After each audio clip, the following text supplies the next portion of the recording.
नमस्कार। स्वागत है आप सभी का एक अनोखी आध्यात्मिक यात्रा में, जहां हम जानेंगे कुंभ और महाकुंभ के बीच का अंतर। लेकिन रुकिए, क्या यह सिर्फ एक धार्मिक आयोजन है? नहीं, यह तो आत्मशुद्धि, आस्था और सकारात्मकता से भरी एक अद्भुत यात्रा है जो जीवन को एक नई दिशा देती है। जरा सोचिए, एक ऐसा आयोजन जहां करोड़ों लोग एक साथ स्नान करने आते हैं, जहां साधु संतों की दिव्यता और ज्ञान की गंगा बहती है, जहां हर कोना श्रद्धा और विश्वास से भर जाता है। यह सिर्फ एक मेला नहीं, बल्कि आत्मा की गहराइयों को छूने वाली अनुभूति है। लेकिन क्या आपने कभी सोचा है कि कुंभ और महाकुंभ में क्या अंतर है? क्यों हर 12 साल में कुंभ होता है और महाकुंभ 144 वर्षों में केवल एक बार? क्या यह केवल एक परंपरा है या इसके पीछे कोई गहरा खगोलीय और आध्यात्मिक रहस्य छिपा है? आज हम इन सवालों के जवाब ढूंढेंगे और इस पवित्र आयोजन के रहस्यों को उजागर करेंगे। तो जुड़े रहिए हमारे साथ, क्योंकि यह यात्रा आपको न केवल ज्ञान देगी, बल्कि जीवन को एक नई दृष्टि से देखने की प्रेरणा भी। कुंभ और महाकुंभ की परिभाषा। 1 से 2 डॉलर मिनट। क्या आपने कभी सोचा है कि कुंभ और महाकुंभ आखिर हैं क्या? ये सिर्फ मेले नहीं, बल्कि हजारों साल पुरानी परंपराएं हैं, जिनका संबंध आध्यात्मिक उन्नति और आत्मशुद्धि से है। सबसे पहले बात करते हैं कुंभ मेले की। कुंभ मेला एक ऐसा भव्य आयोजन है जो हर 12 साल में 4 पवित्र स्थानों हरिद्वार, प्रयागराज, उज्जैन और नासिक में आयोजित होता है। यह मेला करोड़ों श्रद्धालुओं के लिए एक अवसर होता है जब वे गंगा, यमुना, क्षिप्रा और गोदावरी जैसी पवित्र नदियों में स्नान कर अपने पापों से मुक्त होने की आस्था रखते हैं। कहा जाता है कि इस समय इन नदियों का जल अमृत के समान हो जाता है और जो इसमें स्नान करता है उसे मोक्ष की प्राप्ति होती है। अब आते हैं महाकुंभ मेले पर। महाकुंभ कुंभ से भी विशाल और दुर्लभ आयोजन है। यह हर 144 साल में केवल प्रयागराज में आयोजित होता है।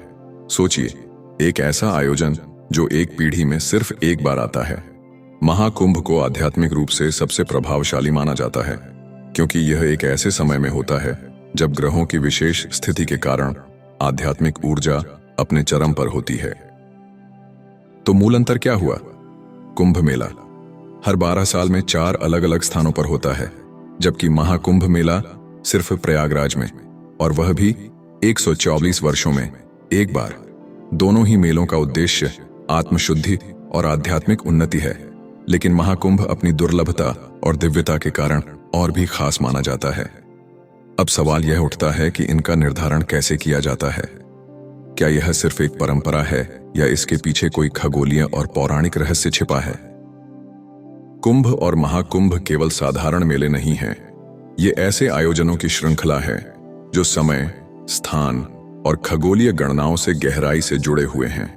इनका आयोजन तब होता है जब ब्रह्मांड की विशेष स्थितियां मानव जीवन को आध्यात्मिक रूप से जागृत करने के लिए अनुकूल होती हैं।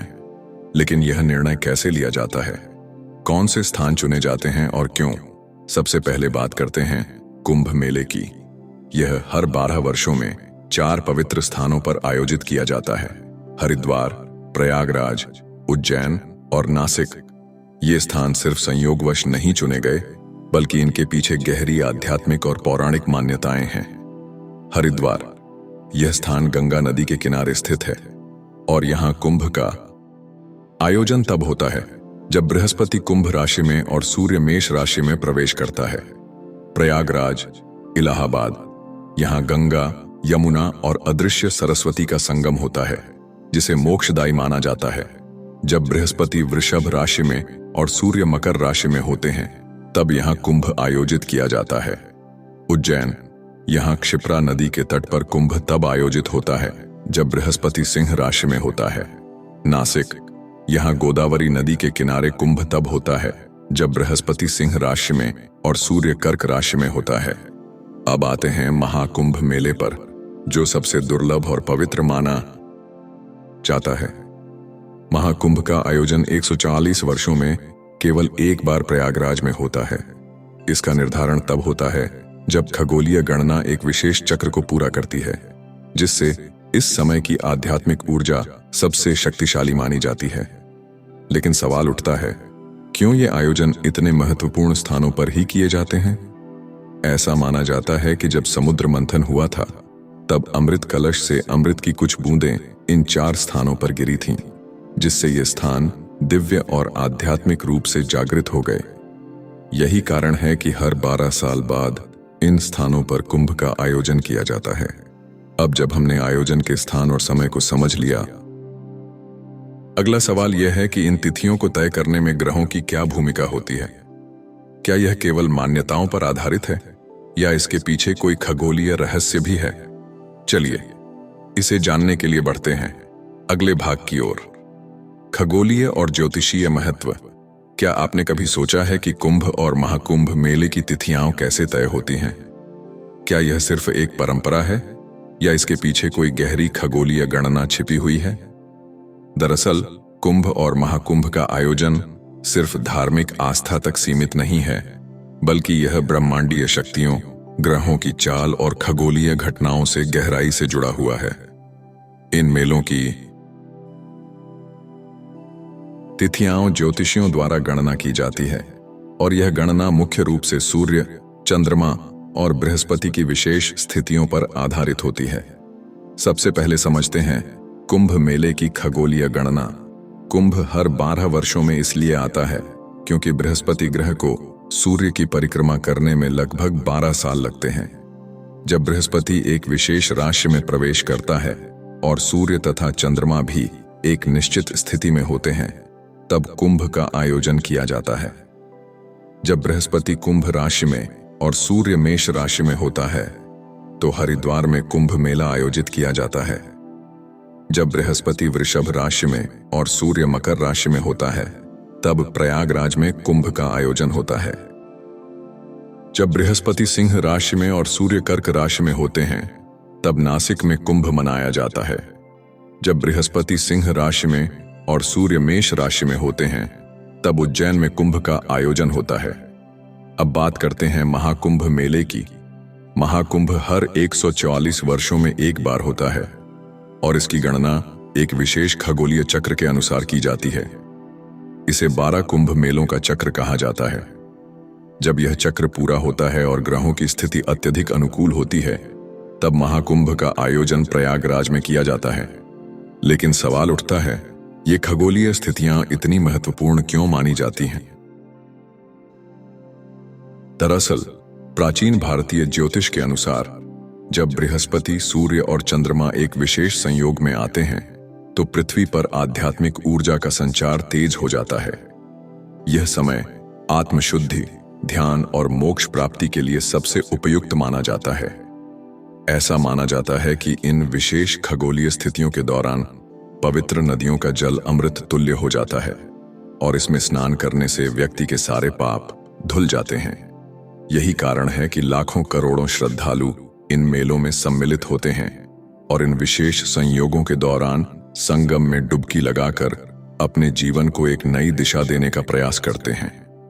अब जब हमने यह समझ लिया कि कुंभ और महाकुंभ का आयोजन केवल परंपरा नहीं, बल्कि एक खगोलीय विज्ञान पर आधारित है, इसके पीछे की पौराणिक कथा क्या है, आखिर यह आयोजन शुरू कैसे हुआ, चलिए अब बढ़ते हैं अगले भाग की ओर, जहां हम जानेंगे समुद्र मंथन और अमृत कलश की रहस्यमयी कथा, ऐतिहासिक और पौराणिक महत्व। क्या आपने कभी सोचा है कि कुंभ और महाकुंभ मेले की जड़ें इतनी गहरी क्यों हैं? क्यों करोड़ों श्रद्धालु इस आयोजन में शामिल होते हैं? इसका उत्तर हमें हिंदू धर्म की एक प्राचीन और अद्भुत कथा में मिलता है, समुद्र मंथन की कथा। बहुत समय पहले जब देवताओं और असुरों के बीच शक्ति का संतुलन बिगड़ गया था, तब सभी देवता भगवान विष्णु के पास गए और सहायता की प्रार्थना की। विष्णु ने कहा कि यदि देवता और असुर मिलकर क्षीर सागर का मंथन करें तो उससे अमृत निकलेगा जो अमृता प्रदान करेगा। लेकिन यह कार्य आसान नहीं था। देवताओं और असुरों ने मिलकर मंदार पर्वत को मथनी और वासुकी नाग को रस्सी बनाकर समुद्र मंथन शुरू किया। कई वर्ष बीत गए और अंततः मंथन से कई दिव्य वस्तुएं निकलीं, लक्ष्मी देवी, कामधेनु, कल्पवृक्ष और अंत में वह अमृत कलश जिसके लिए यह पूरा प्रयास किया गया था। जैसे ही अमृत कलश निकला, असुरों ने उसे छीनने की कोशिश की। वे नहीं चाहते थे कि देवता अमर हों। इसी कारण से भगवान विष्णु ने मोहिनी रूप धारण किया और अमृत वितरण का दायित्व संभाला। लेकिन इस दौरान एक भयंकर युद्ध छिड़ गया और इस संघर्ष में अमृत की कुछ बूंदें धरती के 4 पवित्र स्थानों हरिद्वार, प्रयागराज, उज्जैन और नासिक पर गिर गईं। यही कारण है कि इन स्थानों को अत्यंत पवित्र माना जाता है और यहां कुंभ मेले का आयोजन किया जाता है। मान्यता है कि अमृत की इन बूंदों ने इन नदियों को आध्यात्मिक ऊर्जा से भर दिया और जब विशेष खगोलीय स्थितियां बनती हैं, तब इन नदियों का जल अमृत के समान प्रभावशाली हो जाता है। अब आप सोच रहे होंगे कि महाकुंभ का इससे क्या संबंध है, तो इसका उत्तर भी इसी कथा में छिपा है। जब अमृत कलश को असुरों से बचाने के लिए गरुड़ उसे लेकर स्वर्ग की ओर उड़े, तब भीषण युद्ध हुआ और अमृत की कुछ और बूंदें प्रयागराज में गिरीं। इसीलिए हर 144 वर्षों में महाकुंभ का आयोजन केवल प्रयागराज में किया जाता है, क्योंकि इसे सबसे पवित्र और शक्तिशाली स्थान माना गया है। यह सिर्फ एक कथा नहीं, बल्कि एक आध्यात्मिक संदेश भी है। जिस तरह देवताओं को अमृत पाने के लिए संघर्ष करना पड़ा, उसी तरह हमें भी अपने जीवन में शुभ कर्मों के माध्यम से आध्यात्मिक उन्नति प्राप्त करनी होती है। कुंभ और महाकुंभ केवल बाहरी स्नान नहीं, बल्कि आंतरिक शुद्धिकरण की यात्रा भी है। अब जब हमने इसकी पौराणिक कथा समझ ली, अगला सवाल उठता है कि यह आयोजन केवल धार्मिक महत्व रखता है या इसका कोई सामाजिक प्रभाव भी है।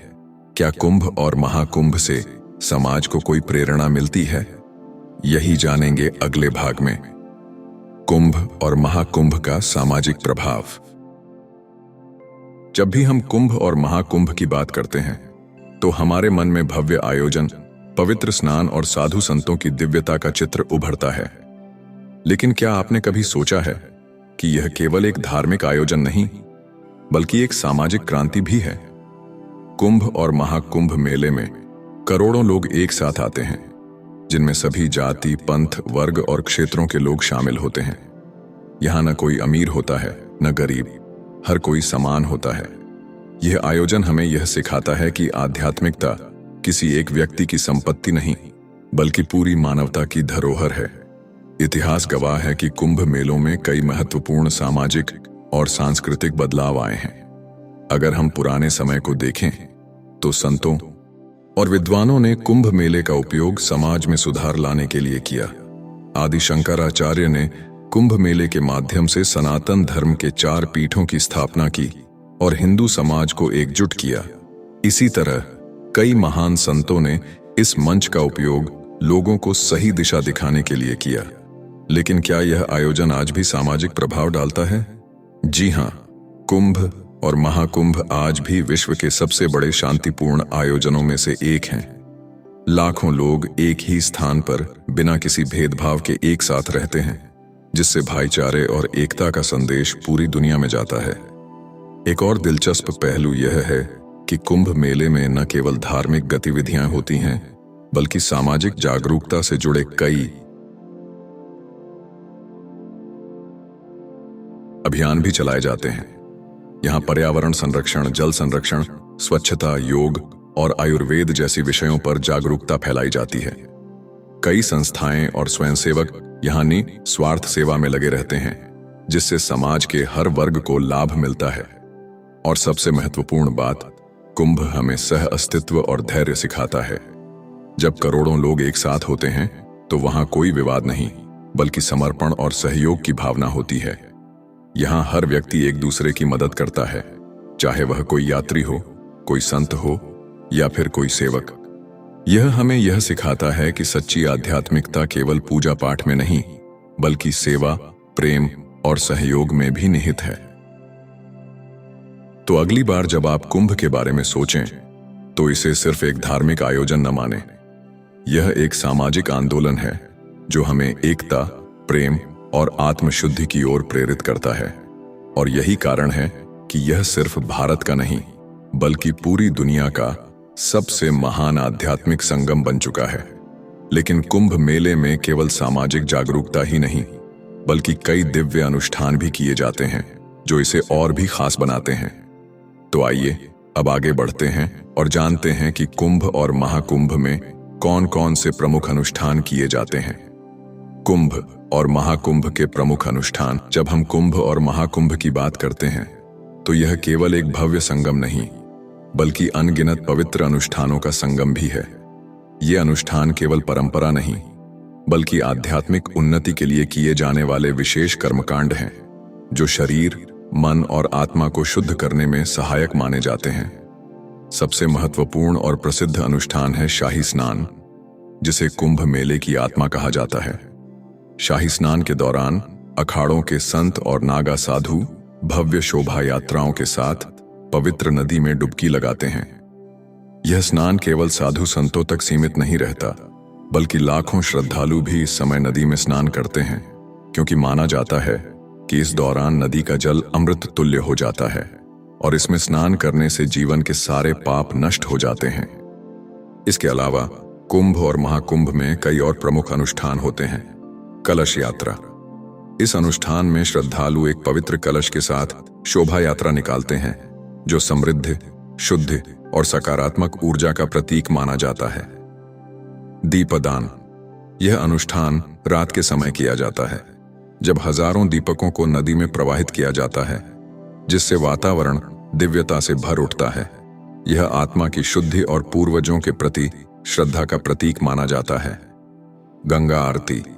कुंभ में प्रतिदिन गंगा, यमुना, क्षिप्रा और गोदावरी के तटों पर भव्य आरती का आयोजन किया जाता है। जब सैकड़ों दीपक जल उठते हैं और भक्तजन मंत्रों का जाप करते हैं, तब पूरा वातावरण भक्तिमय हो जाता है। यज्ञ और हवन। यहाँ अनेक हवन और यज्ञ आयोजित किए जाते हैं जिनमें वैदिक मंत्रों का उच्चारण किया जाता है। माना जाता है कि इन यज्ञों से वातावरण शुद्ध होता है और आध्यात्मिक ऊर्जा का संचार होता है। इन अनुष्ठानों के अलावा कुंभ और महाकुंभ का सबसे अनोखा पहलू होता है साधु संतों और अखाड़ों की उपस्थिति। यहाँ विभिन्न अखाड़ों के संत और योगी एकत्र होते हैं और अपने अनुयायियों को आशीर्वाद देते हैं। नागा साधु, जिन्हें तपस्वी योद्धा माना जाता है, अपनी कठोर तपस्या और सन्यासी जीवन शैली के कारण कुंभ मेले का प्रमुख आकर्षण होते हैं। लेकिन कुंभ केवल धार्मिक अनुष्ठानों तक सीमित नहीं है।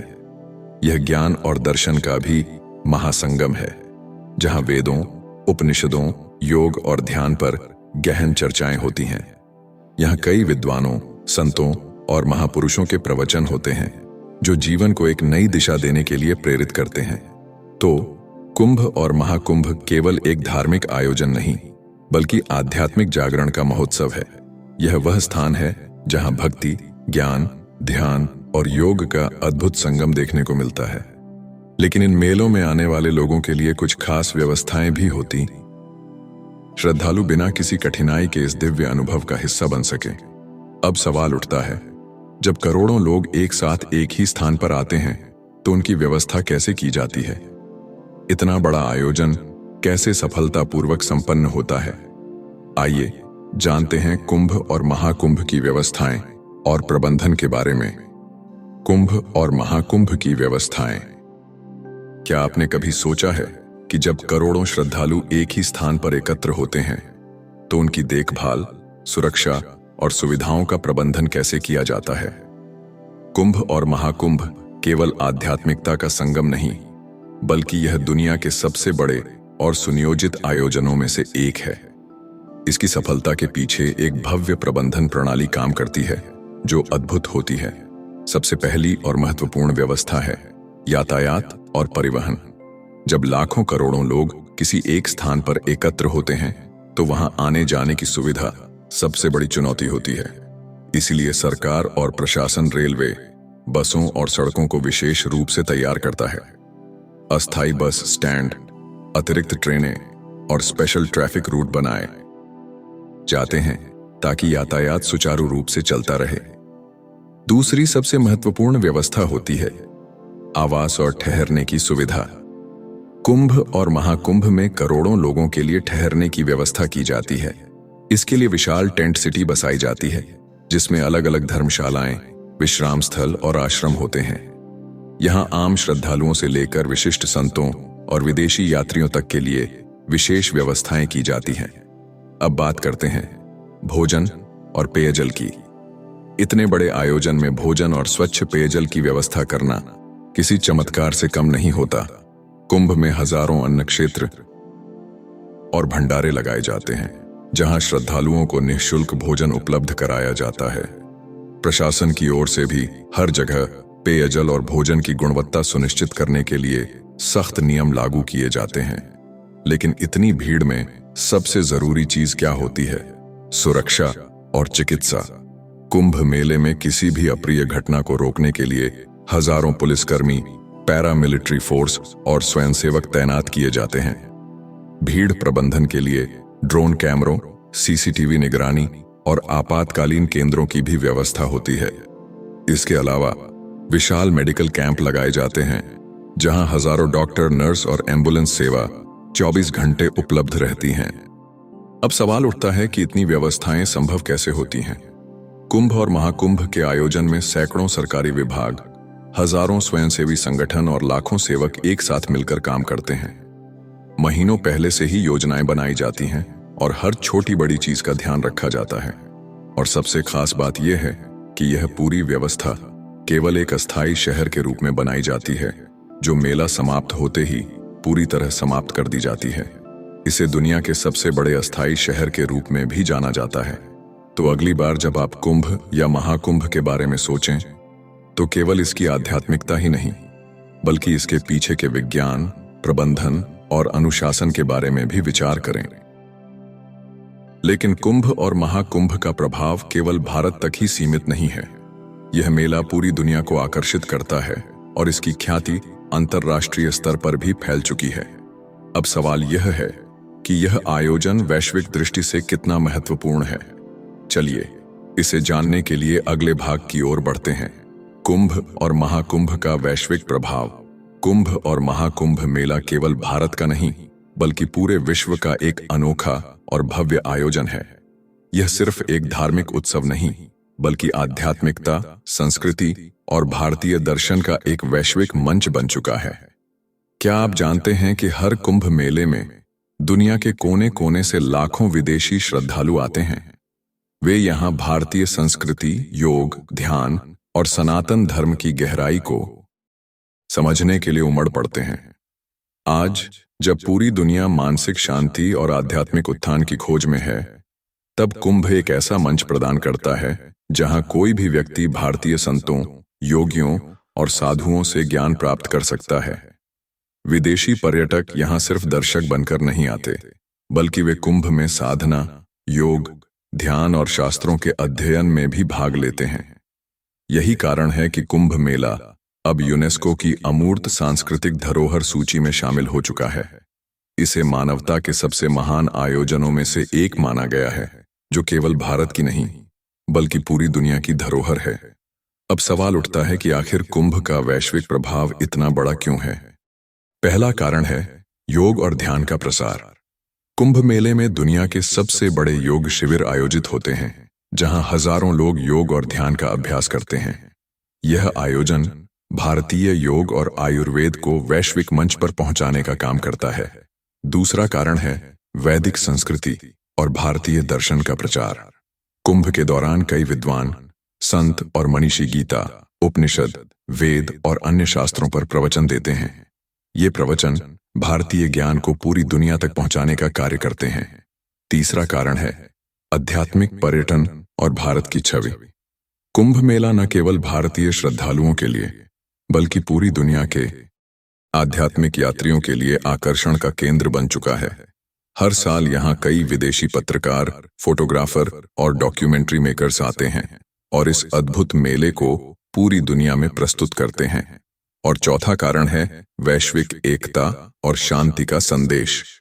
कुंभ मेला यह दिखाता है कि जब करोड़ों लोग एक ही स्थान पर एकत्र होते हैं, तो वहां सिर्फ प्रेम, सह अस्तित्व और भाईचारे की भावना होती है। यह दुनिया के लिए एक संदेश है कि शांति और सद्भाव से हम किसी भी चुनौती का सामना कर सकते हैं।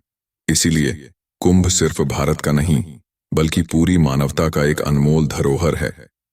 यह वह आयोजन है जहां धरती, जल, आकाश, आत्मा और परमात्मा का मिलन होता है।